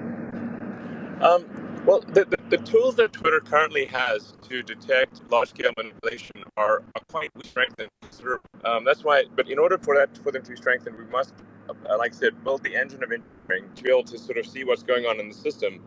I mean, over and over again, it's like Twitter doesn't know what's going on in Twitter. That's actually the issue. We need to build the tools that can analyze what's going on and see where is there evidence of large-scale manipulation in order to highlight it. And I think even if it's not shut down, if it is simply highlighted and said, wait a second, these accounts are all acting in concert, they're acting in a way that is faster than a human could possibly coordinate. This appears to be a link. 100,000 bots linked that are all acting in concert, and just say and expose them essentially. But those software tools need to be written, and they have not yet been written. But they will be. I have written those tools, so I can give them to you. Right, Elon, wouldn't it be easier if you were able to use some form of two-part authentication in order to ensure that the individual...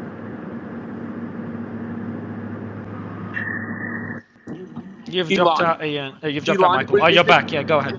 Yeah, Elon, would it not be easier to just use some form of two-part authentication to ensure that the individual is who they say they are?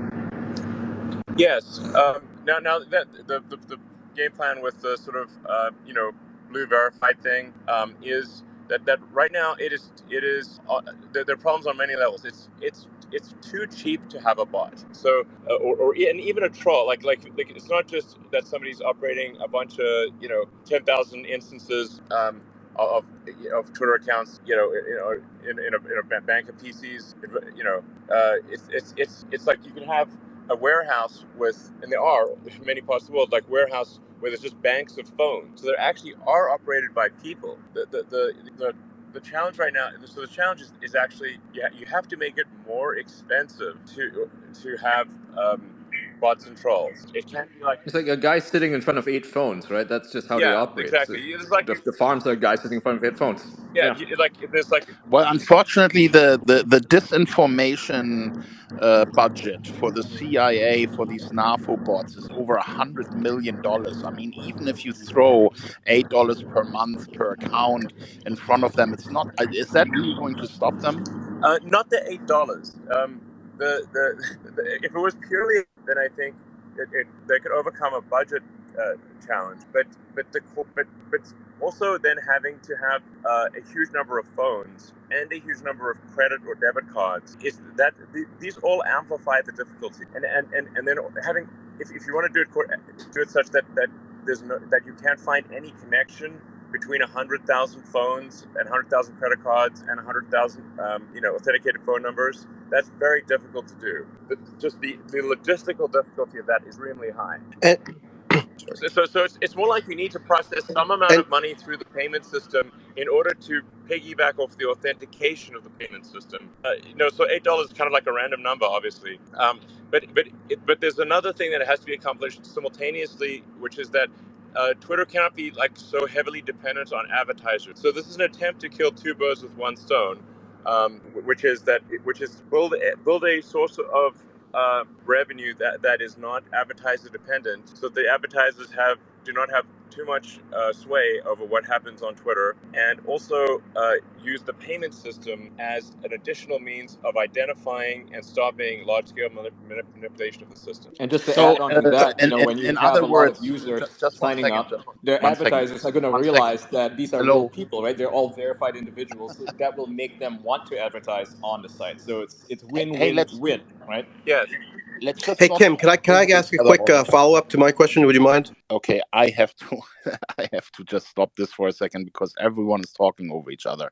Elon just made a really important point, which is that he has more freedom to do what is good for his users if he is less dependent on advertising. So there's a large group of people here. I think everyone who appreciates what Elon is doing for us right now in this fight for freedom of speech should support him. And the best way you can support him is to become a subscriber at Twitter. You're using this great service all the time. If you want him to have more power and more freedom to achieve these goals for us, well, make that $8 a month investment. I think it's really worth it. The price of a latte. Did Elon already say when he plans to reinstate the verification, the $8 verification process? Yeah, Elon, you're muted. Elon, you're just in muted. Yeah, I was case. going to tell you because Kim muted everyone. Oh, sorry, it seems to sometimes mute me, I guess. Yeah, so I think we're probably about a week away.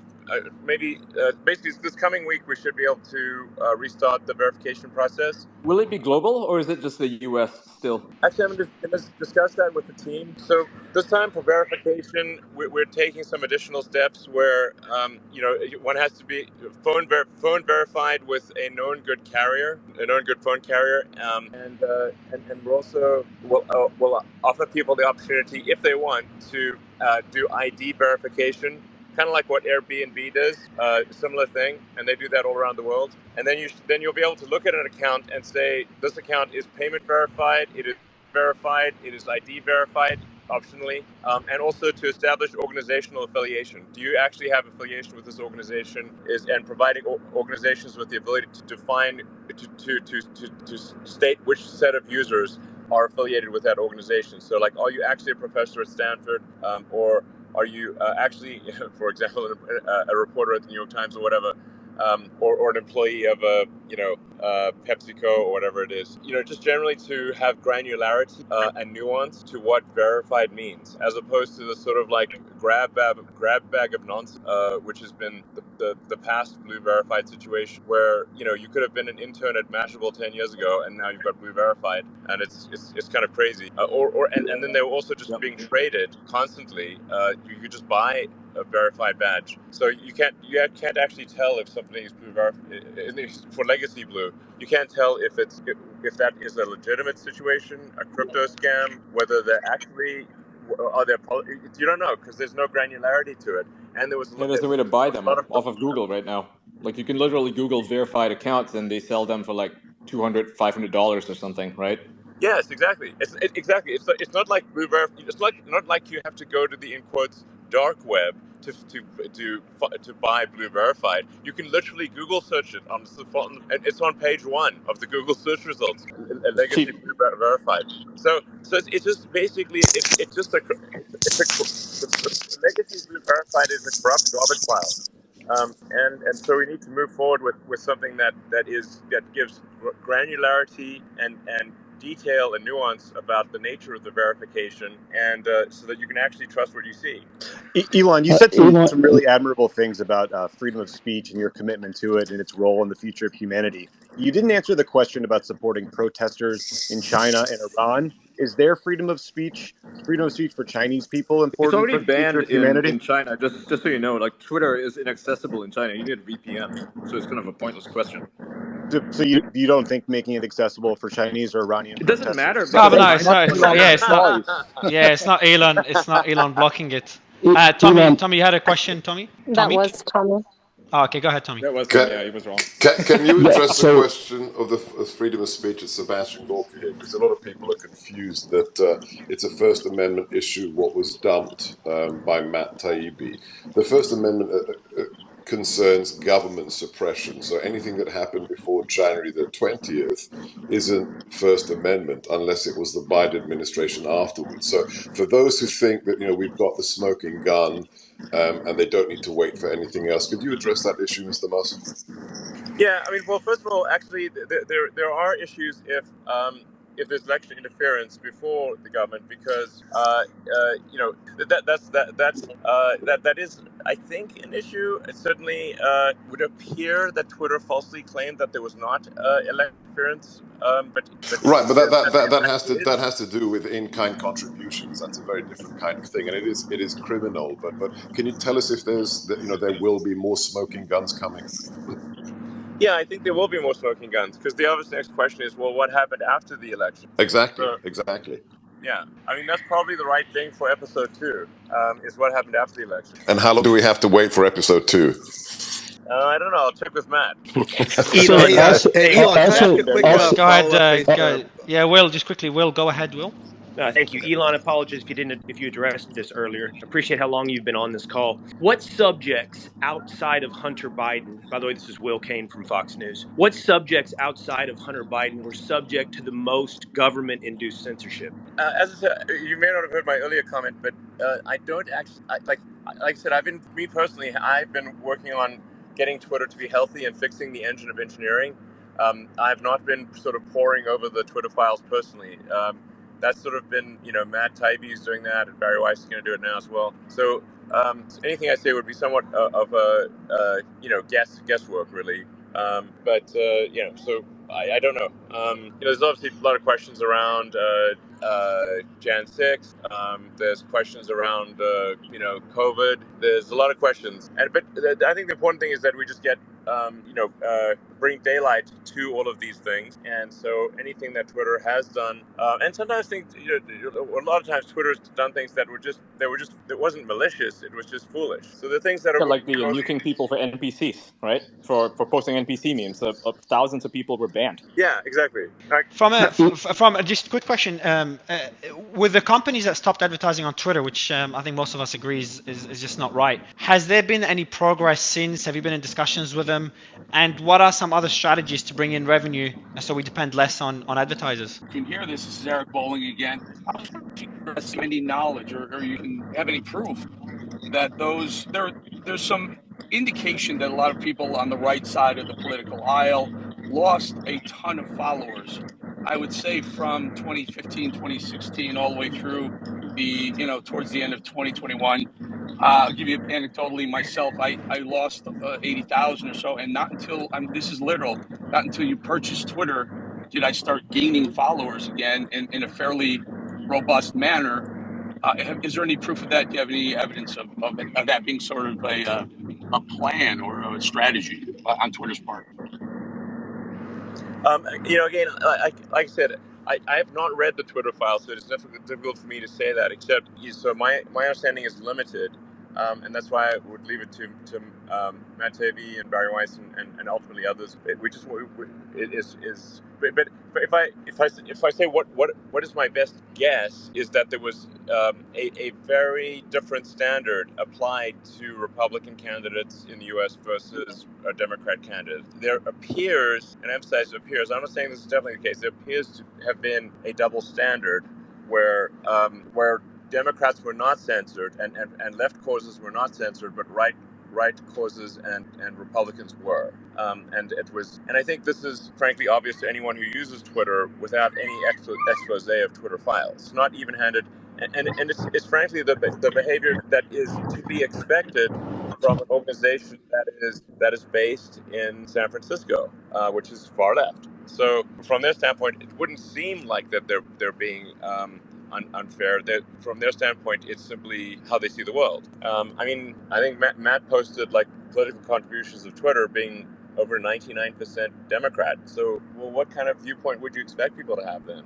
It's the behavior you'd expect from a company that is essentially a distillation of San Francisco politics. And I hope that, by the way, just really quick. By the way, I want to make a suggestion. I want to make a suggestion real quick. Elon, when you are speaking, we can hear you really well. When you are listening, the background noise from your jet is interfering a little. Okay, sure.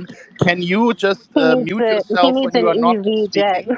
Yeah. So anyway, I have a question. So when you're making the files available to everybody, or rather more people, I would just like to request that that, I don't know, give it to me, because I work for Rebel News, and I think we could do a tremendous job covering this as much as anybody else, really. Yeah. So Tim Cast is trying to come up, by the way, Elon, just to ask you a question. But in the meantime, I just want to go back, and I know the Persistence has a question as well. I'll give you the mic right after Persistence. But one question again, back to the advertisers, Elon. Not sure if you heard it before. Any progress there with the advertisers that stopped advertising on Twitter, which we all agree is just not right, and any other strategies to bring revenue outside of advertising? You're muted, Elon. Yeah, so so Apple has fully resumed advertising, which is appreciated. Apple is the single biggest advertiser on Twitter, and historically and presently. So thanks, Apple, for fully resuming advertising. And I think we're seeing we are starting to see a lot of other advertisers also resume their spending. I think the problem is that they would read all these stories in the media and then think that they were true, and they're not true. And then as it's becoming clear that the media stories about Twitter being some sort of like right-wing hellscape, which it absolutely isn't. And in fact, it is. There are far fewer bots, far fewer trolls, and it's actually, I think, way more fun and interesting. And we're seeing that in the user minutes and in the daily average users. Then advertisers are like, oh, okay, I guess maybe it is safe to get back in the water. And so we are seeing advertisers resume advertising on Twitter. So that's a good sign. I wish it would be faster, but we are seeing them resume. The more concerning factor on the advertising front is just the entire industry-wide drop in advertising, which Twitter is not immune from. So even though advertisers do get back on, the advertising expenditures in general are dropping for all companies. And so it is imperative that Twitter have an alternate revenue source, hence the subscriber revenue, which is just very important for both of the survival and of Twitter, and to reduce its dependence on advertisers. Yeah, overall, I think I'm cautiously optimistic about the future. Yeah, so I'll add one point of credit. Like I have no stance. I have nothing against the old executives at Twitter, etc. But very objectively speaking, what you've done in a month, and again, that's purely being objective, what you've done in a month is fucking insane. The amount of progress that you've had and where Twitter is at now in such a short period of time. So not that you need more credit, because you're getting a lot here, but I just want to add to it as well. I'll give the mic to the Persistence, who's been waiting for a while, and then Spike. Go ahead, Persistence. Well, for making this a popular social media. My question is, do we have any information on advertisers threatening to pull money from Twitter if Twitter did not adhere to a policy? And additionally, do we have any information on congressmen or women who have threatened legislation should Twitter not adhere to a certain policy? And last, I was really intrigued by your comment on positivity and negativity in tweets, you saying that positive tweets would go further. And I just wanted to see what would constitute the measurement from Twitter that would make something positive or negative. Thank you. You're muted, Elon. Oh, you're back. Yeah, sure. Well, the advertisers, for the most part, the advertisers are quite rational in that, if especially if you're advertising a family-friendly product, that you don't want to be sort of like, let's say you're advertising a Disney movie, you don't want to have like some super negative sort of hate speech, or to the and also movie or whatever, and you also they don't want to have not safe for work content right next to ads for children toys and stuff like that. So that stuff is quite reasonable, and I agree with. Advertisers have a right to have their advertising be next to non-advertising content that is consistent with their brand. So that really just means like is not attempting to monetize with advertising content that advertisers are uncomfortable with. So I think in general it's been okay. I think there has been some overzealous action by activist groups that pressure the advertisers, that then in turn pressure Twitter, and we're trying to sort of that I thought was somewhat unreasonable, but I think it's going to trend in a good direction going forward, but I'm not sure, but it looks like it's headed in a good direction. Like I said, advertisers are returning to Twitter. Apple's back at full full ad spend, and I've had a number of conversations with the advertiser groups. And every time I've had those conversations, the advertisers have responded positively. And I've also just, because they're like, I mean, they're basically, they end up reading the sort of mainstream media, and it's like, and then they end up with all the wrong impressions of what's going on. And I said, well, have you tried using Twitter? Do you see these things for yourself? And they're like, actually, it seems fine when we use Twitter. Like, yes, that's because it is fine. And so then, and then I also tell them, like, look, as we try to grow Twitter's user base, if a new user comes on Twitter and then is immediately attacked by trolls and dumped on, they're going to want to leave. So, because who wants to go? It's like going into a party or something and everyone just starts yelling at you. You're going to want to leave that party. Twitter does need to be a more welcoming environment for new users, and so the incentives are actually aligned. That if people come on and they see interesting, funny tweets, things that where they learn something new, or it's entertaining, it's funny, it's like that's the kind of thing that we should see more of, and that's consistent with what most advertisers want, I think, and what Twitter wants in order to grow the user base, and then just generally over time, it's like kind of people can be to some degree choose what sort of experience they are, like just like you can choose a radio station, like some people want to listen to sort of smooth jazz, easy listening, or they may want to go to pop music, or they want to go to heavy metal thrash. And to each their own. Or if this was, do you want to have like full contact martial arts, or do you want to have light contact, or do you want to do yoga? And you can decide which one of those, what kind of experience you want. That's going to be important in order to have Twitter appeal to a broad audience. Yeah. So that's the rough game plan. Tom, I'll let Elon, you got a question, Tom? I just wanted to ask really quick. He had mentioned different color check marks for verification for different entities. Was that still going to be part of the new verification process? Yeah, so again, like the goal is like to say, how do you convey people using Twitter as quickly as possible and as clearly as possible what they're seeing. So there will be a gold check mark for commercial organizations, a gray check mark for government, and a blue check mark for verified individuals. And then there will also be an organizational affiliation logo. So like next to your check, if you, let's say, a verified user, if you are a professor at Stanford and Stanford is participating in identifying who is a professor, then there would be like a tiny Stanford logo that would appear next to your blue check mark.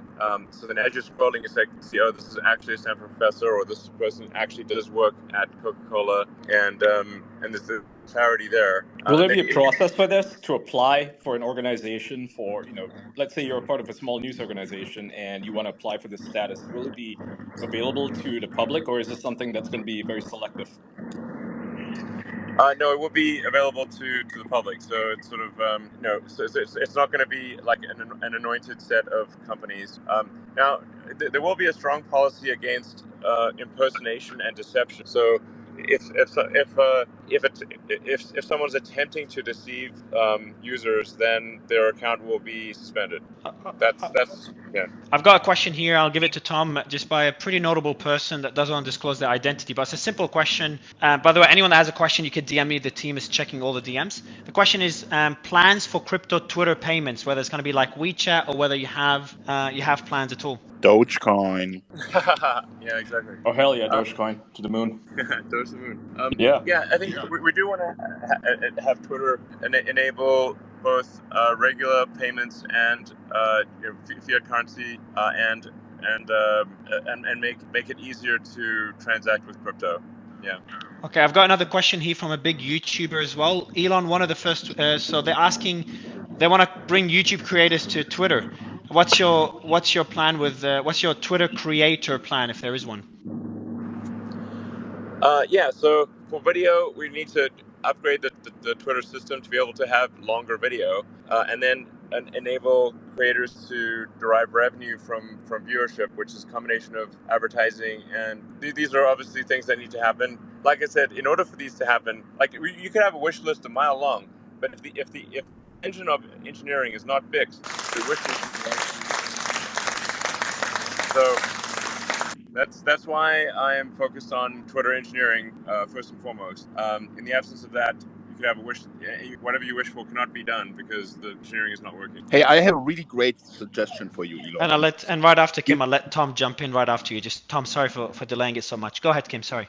Yeah, you know how foreign media is labeled on Twitter often as like Russian-controlled, state-controlled media?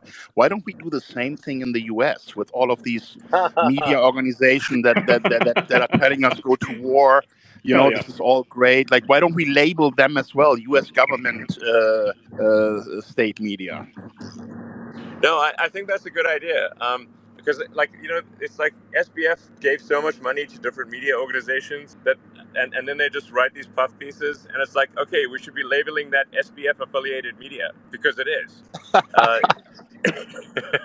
Like, if you're going to write a puff piece about someone who gave you a ton of money, then the public should know that you maybe have a bias. So, yeah, I mean, I think it should be if something is taking direction from the state, then that information should be made clear to the readers. Like who really has editorial control should be clear. Because that's all part of like trying to give users of Twitter the most accurate and truthful understanding of what's going on, and be able to calibrate what they read, see, or hear on Twitter, to be able to calibrate the truthfulness as a function of where is it coming from, who is the author, who is controlling this from an editorial standpoint, and so then they can apply reasonable judgment in that case. Yeah, no, I agree with you, and I think that would be a really good thing to level the playing field, because when you want to find out about what's going on in Ukraine, and you get it from sources that are labeled in a certain way, and then the U.S. news sources are not labeled at all, the problem with that is that people think this source is trustworthy and this source is not trustworthy. So if Twitter has labels like this, then they need to be applied fairly also against media that is clearly pro-war and clearly infiltrated by commentators from the intelligence community who are telling us all this bullshit about why we have to be at war.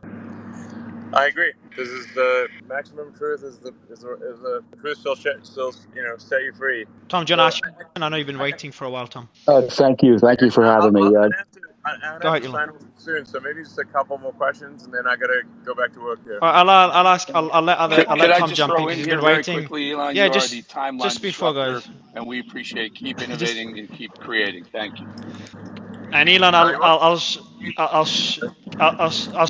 his. Go ahead, Tom. I'll let you ask your question, Tom, and then I'll jump in. Go ahead, Tom.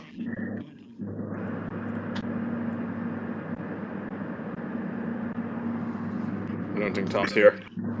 Yeah, so I'll jump in, Elon. My question to you, because Tom's it's not working on his end. Well, it's actually a simple question. I'm going to shoot my shot. If I can get a DM on Twitter to have a line of communication, and then I can try to get you on, convince you to join more spaces. So it's not a question. It's just giving it a shot on my end. I appreciate you joining again. This is Tom again. Tom, go ahead, man. I said my word. Now it's your turn.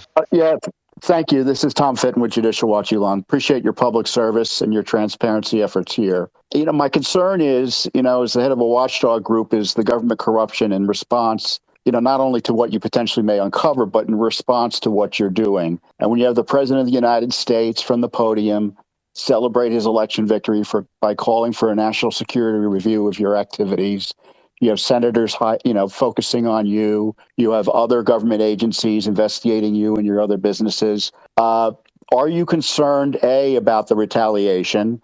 And B, are you seeing evidence of it already? Hey, you're muted, Elon. Well, government is slow to act. So this is the thing about it that's important to appreciate about anything government related, is that they're not nimble, they are slow. So I think the actions that we'll see, and I think there probably will be some actions, will happen, but they'll happen slowly. And it's only been a month so far. But I would expect some. There's probably at least a few nefarious things that are in the works right now. I'd say it would be naive to assume that there are no nefarious things. And so I guess but I will just expose them on Twitter and see what happens. Well, the most important thing, you don't have any suicidal thoughts, do you, Elon? I do not have any suicidal thoughts. if I committed suicide, it's not real. Well, that was dark. That was a good one. Clay, I know Elon has to jump off, so maybe one more question or one or two. Clay, and then Ian, I'll let you end it, Ian, because you've done a great job asking questions earlier. Clay, go ahead. Yeah, Elon, this is Clay Travis with Outkick Fox News and radio show with Clay and Buck. You said earlier, and I think it's so important, that you were thinking about just letting everybody know when you get a governmental request to censor someone or take down tweets. What kind of process is in play there, and to what extent can that happen? Because I think you're right. The sunlight of the government being embarrassed when they're going after James Woods, for instance, would drastically reduce any attempts at censorship. What's the update there? What kind of time frame? And do you think that's able to be implemented? You're muted, Elon.